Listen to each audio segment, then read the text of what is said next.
It is day 4 on my sourdough starter adventure. It is about 7:30 in the morning and we are going to start feeding this twice a day. So you can see this kind of line right here. That is a thin layer of hooch, and that means that my starter ate through what I fed it and is hungry.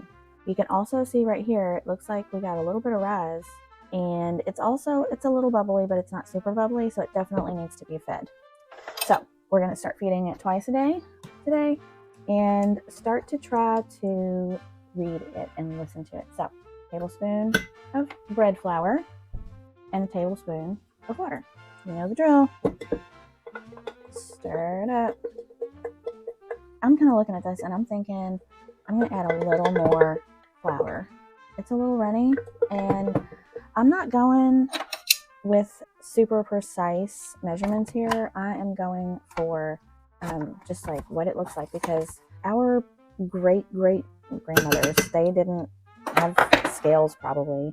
Heck, they may not have even used a measuring spoon. They probably just kind of like poured it in there, went by texture.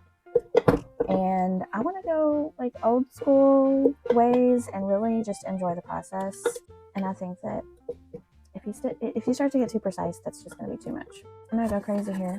Add a little bit more.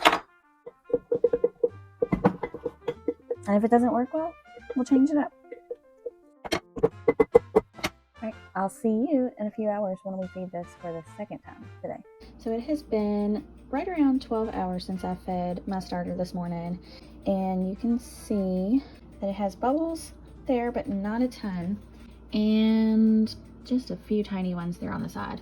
So I feel like I probably overfed my starter this morning with kind of the off the grid experiment that I did, but also it doesn't have any hooch on top, so it hasn't completely eaten what I fed it.